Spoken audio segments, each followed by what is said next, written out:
For the last decades, GDP growth figures have been the key criterion for measuring and driving our policymaking. But we have moved, and we know that we can no longer be naively optimistic about what growth can really provide. Growth can blind us, as we saw with the financial and economic crisis. Growth can stagnate, as we see with the discussion about the secular stagnation. And growth can generate inequality, which in itself is not good, but which can also undermine growth. So we see a growing international debate about the relationship between growth and inequality and the meaning of progress. Over the last 40 years, China has been transformed out of all recognition. The scale of its growth and the sheer speed of change is astonishing. Nothing like this has ever happened before. China is the world's second largest economy and the biggest importer. But 40 years ago, it was a poor, largely rural nation, with at least 30% of its population living in poverty. That started to change in 1978, when China launched major economic reforms. The first were agricultural. Farmers were allowed to sell their surplus crops on the open market. Success in agriculture and more open trade led to the privatization of other state-owned enterprises. In 1980, China became a member of the World Bank and International Monetary Fund. That's the same year it created 4 special economic zones to encourage foreign direct investment. As the economy opened up to the outside world, companies flooded into China to build factories and take advantage of cheap labor. Stock markets in Shanghai and Shenzhen opened in 1990. Economic growth boomed the following decade, averaging 10% a year. More than 500 million people have been lifted out of poverty since China's economic reforms began. It's been called an economic miracle, and one the global economy has come to depend on. 40 years ago, 50 years ago, there was a strong belief in trickle-down economics. If the economy grew, every sector would grow. The market would take care of it. And we now know that that's not true. It's not automatic. China's capital, a bustling skyline boasting 21st century prosperity and newfound confidence. Here at this exclusive community in Beijing's central business district, some of the city's wealthiest people lived life in the comfort zone. But 3 meters underground, it's a very different story. Walk past the high-end cars and you reach the basements, originally designed as air raid shelters. But there are people living down here, 16 of them, in one dark 20 square meter space.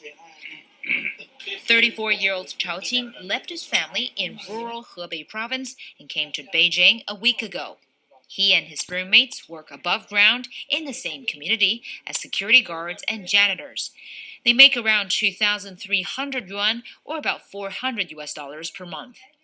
Living conditions are basic. Cooking is banned, so cold takeaways are always on the menu. And a lack of windows means a lack of fresh air, and laundry that never smells fresh. Yanling lives in the same building as Chao Qing, 30 floors above. The monthly rent for her 280 square meter apartment is 45,000 yuan, or about $7,000.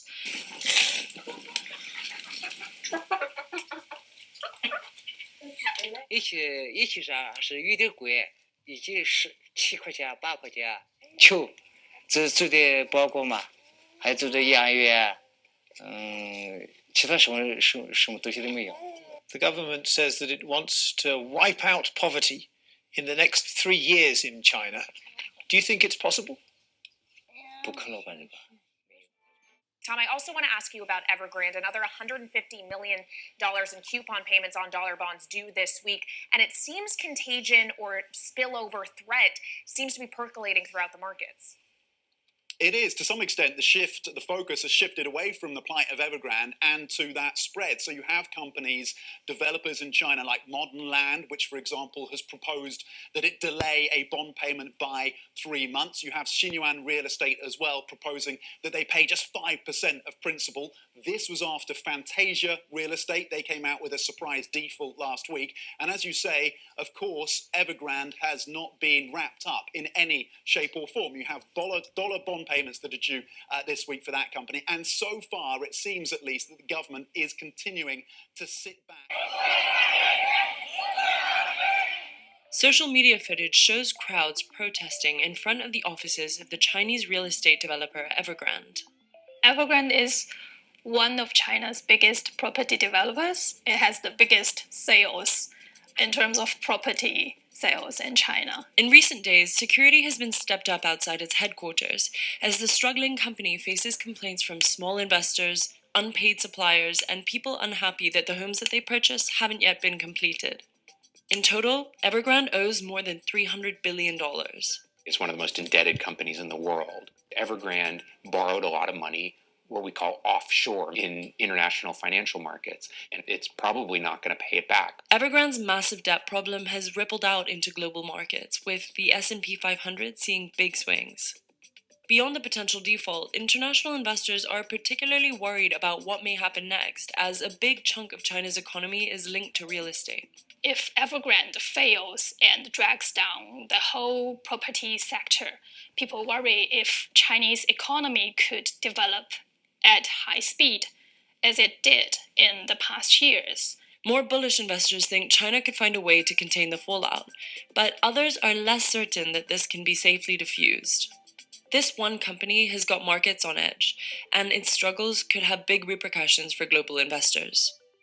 In recent months, Evergrande has been caught into one of the largest crises in its history.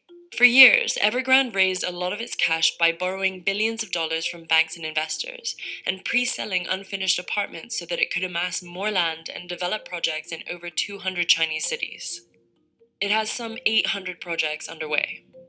But this year, its shares have lost about 80% of their value in just a few months.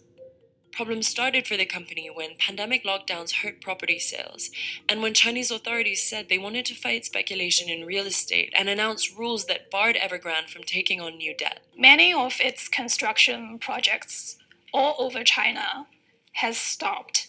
It started to face mounting pressure, complaints and protests from suppliers, contractors, home buyers, and small investors all over the country. Evergrande has repeatedly said that it would try to reimburse people and resume construction.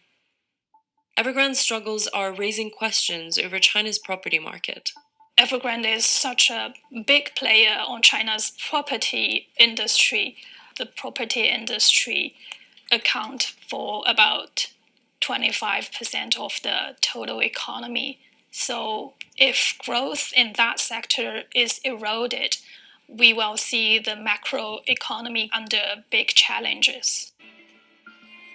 And China has recently surpassed the United States as the world's #1 polluter.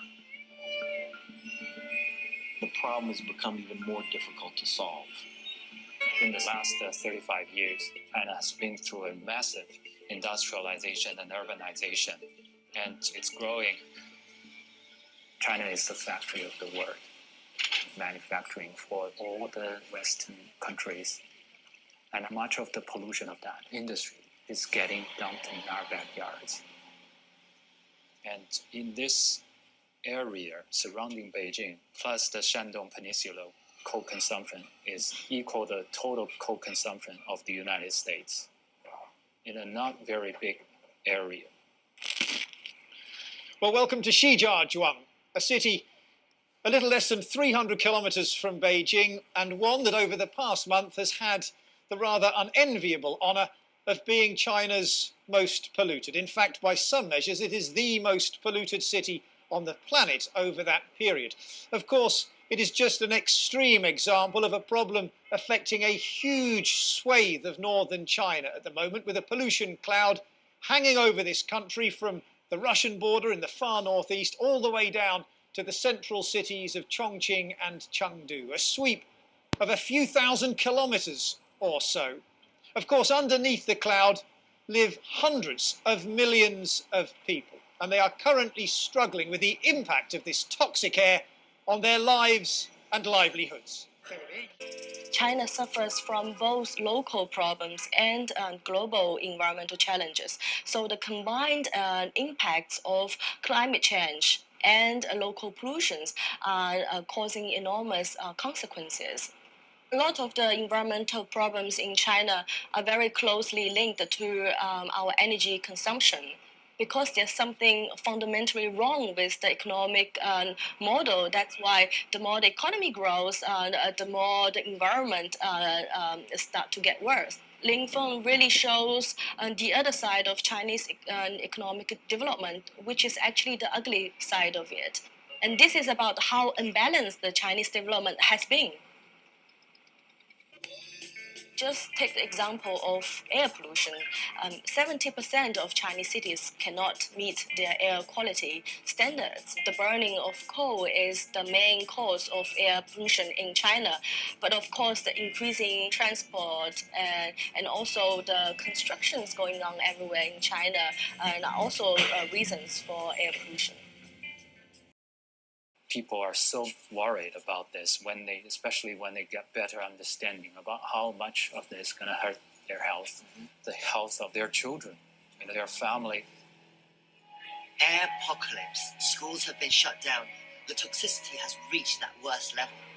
你说我们在外头待，在外头跑，呼吸这样的空气，我觉得早晚就得癌症。戴着这个口罩，因为觉得空气可能对呼吸嗓子不太舒服。到外面去就是。